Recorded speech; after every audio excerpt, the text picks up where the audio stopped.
Namaskar dosto, welcome back to my channel. Today we will start from 0 minus 0 equal to 0. We have discussed this concept that whenever a 0 is taken out from the 0, it remains 0.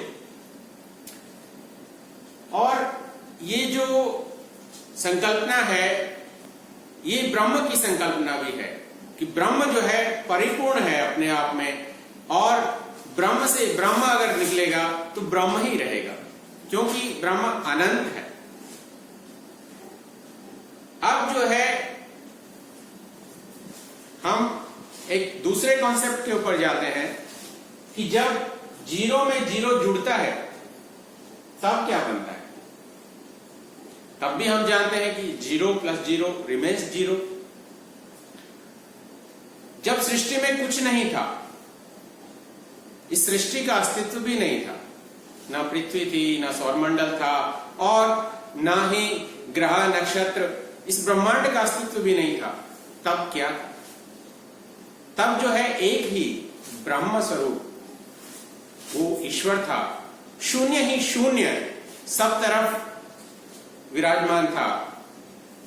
एक दिन उस शून्य ने, उस ब्रह्म स्वरूप ने सोचा कि एको हम बहुश्याम, कि मैं एक ही हूं और मैं बहुत सारा होना चाहता हूं। और फिर बहुत सारे होने की प्रक्रिया में ये हुआ शून्य जमा शून्य जमा शून्य, और वो बन गया एक, मीन्स समथिंग।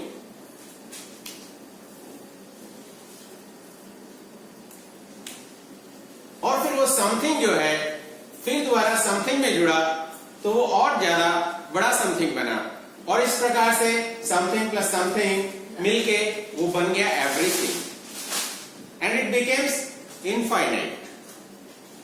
तो ये जो है शून्य से अनंत तक की यात्रा है, शून्य से अनंत तक की यात्रा है। लेकिन ये बात जो है समझने में बहुत मुश्किल है, क्योंकि हम शुरू से आज तक पढ़ते आ रहे हैं कि शून्य को जब जोड़ेंगे तो दो शून्य मिलाकर भी शून्य ही बनेगा, और इसी प्रकार जोड़ते जोड़ते अनंत शून्य भी अगर हम बोल देंगे तो जो है शून्य ही रहेगा। लेकिन वास्तव में ये बात सत्य नहीं है। जब हम शून्य में शून्य जोड़ेंगे और अनंत शून्य करेंगे तो वो जो है 1 के बराबर बन जाएगा। इस बात को जो है हम कैसे समझ सकते हैं, ये अभी मैं सिद्ध करके दिखाता हूं।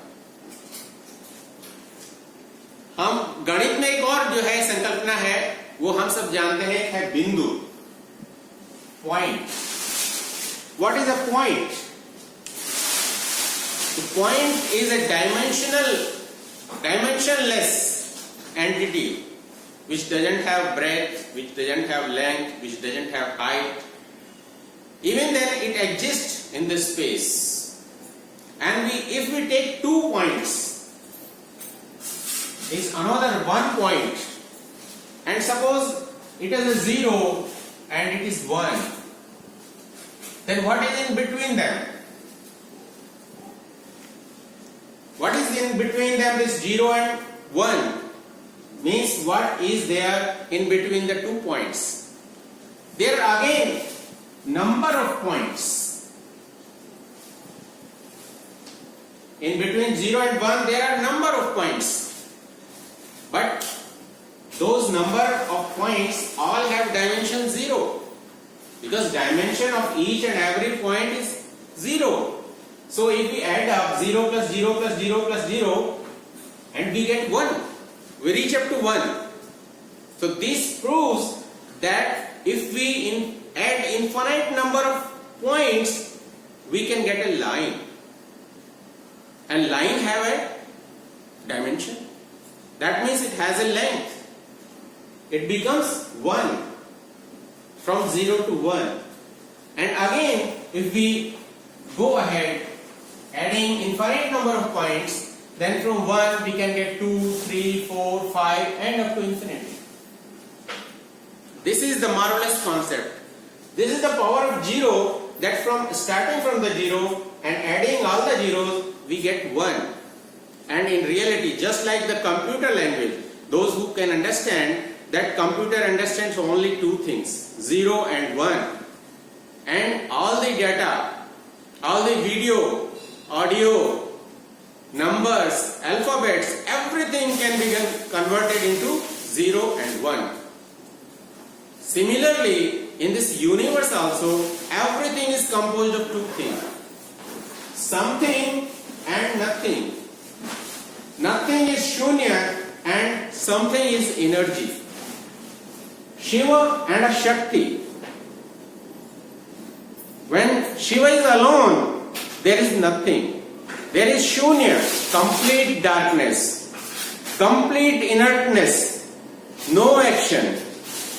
But when it combines with the Shakti, then Shiva and Shakti interacts with each other and everything is formed. The whole सृष्टि, पूरी सृष्टि का सृजन होता है और हमारी यात्रा शुरू होती है शून्य से अनंत की ओर। और धीरे धीरे ये जो है कंप्लीट एक नंबर सिस्टम बन जाता है जिसको हम कहते हैं नेचुरल नंबर सिस्टम। और फिर जो है अनंत में जाने के बाद फिर जो है ये जो अनंत दिखाई दे रहा है ये भी अंत में जाकर फिर शून्य में मिल जाने वाला है। इस तरह से एक बड़ा शून्य बनता है। वास्तव में जो अनंत दिखाई देता है वो भी जाकर के फिर से जो है वापस शून्य ही बन जाएगा। तो इस प्रकार जो है ये शून्य का महत्व है कि शून्य जो है वो कुछ ना होते हुए भी सब कुछ है और इसी से सब कुछ निकलता है और इसी में सब कुछ समाहित हो जाता है। धन्यवाद।